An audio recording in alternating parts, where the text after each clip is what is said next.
are examples where the government's printing even more money. So, for example, the cost in Turkish lira up 120% over 12 months.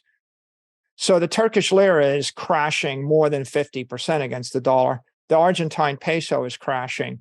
In Sri Lanka crashed the entire economy and the government. How'd they do it?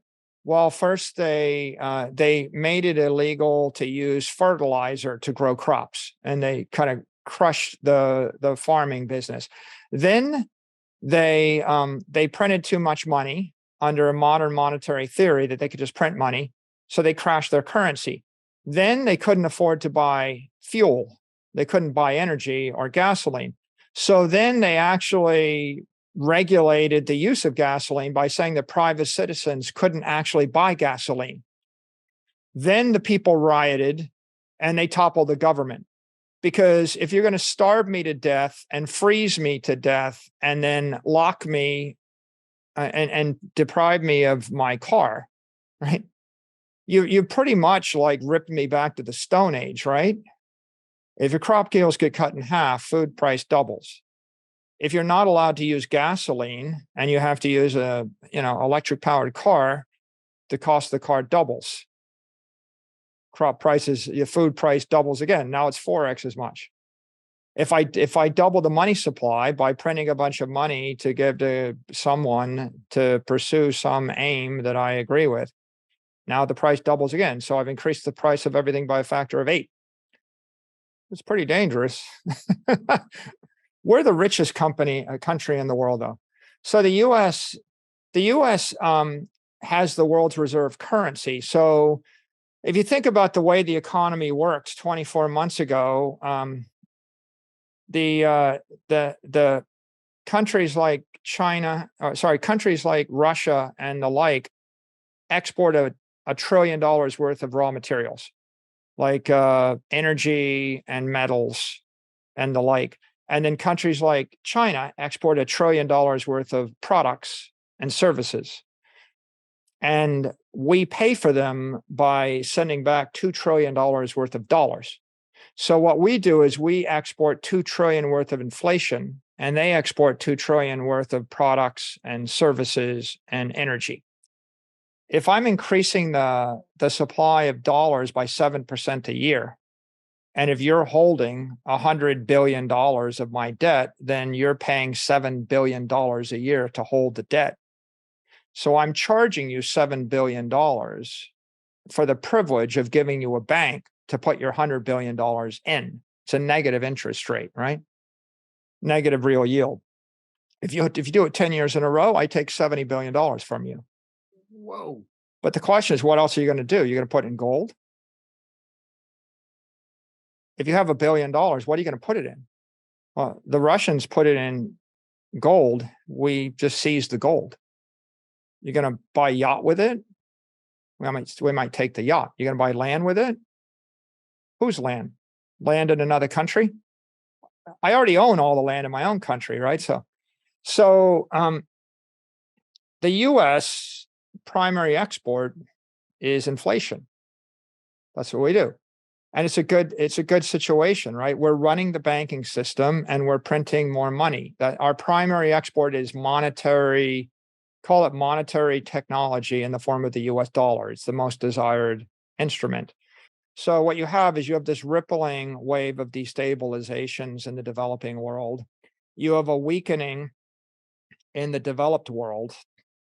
As their currencies weaken, they're going to suffer from inflation.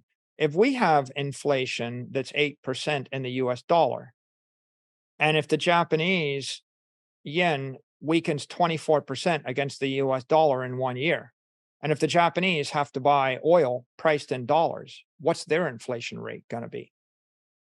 Now, right now, the government, the official figures, they'll tell you it's low, but you can do that as long as you define the metric.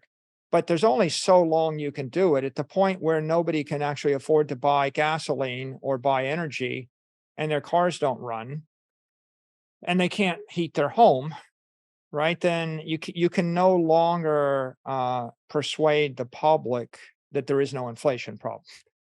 But at some point, I'll accept it, but I will pick a different measure of food and energy. I'm not going to measure the cost of a steak. I'm going to measure the cost of a soybean burger, right? I'm going to measure the cost of manufactured, agricultural grain products that are cheaper. I'm not going to measure the cost of some organic vegetable that's more expensive.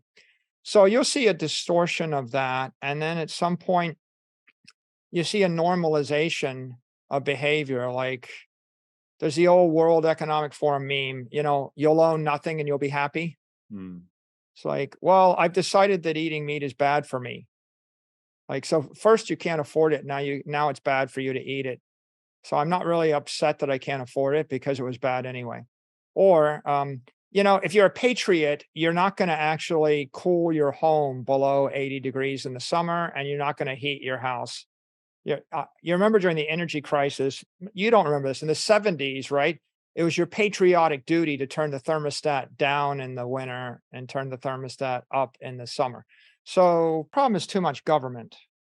And the most dysfunctional societies are the ones that have the strongest, most pervasive governments, because they're the ones that can actually take the economic decisions to cripple the economy completely and utterly. No checks and balances. So the impact and the damage of the lockdowns was much worse in Canada and Australia and New Zealand because they had strong centralized governments, and it was weaker in the US because we had state governments. If it wasn't for Florida and Texas, we might not have ever reopened our economy, right? But the fact that Florida and Texas reopened and people functioned became the incentive or the air cover for New York and California to reopen. So if you're an individual, and if I really was a terrorist, I could just walk into a church or walk into any restaurant or any other public gathering space where there are just as many people. And so we didn't really get more security. What we got is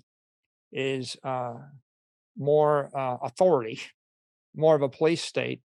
And so each of these incidences, a terrifying thing, right, becomes an excuse for the government to encroach more on freedom. I don't know that it's easy to actually fix that problem in any given country, right? Not so easy. But on a minor level, right, you can campaign for freedom in your municipality or your county or your state, maybe. It does have an impact. You can relocate yourself to a place that's more free from a place that's less free.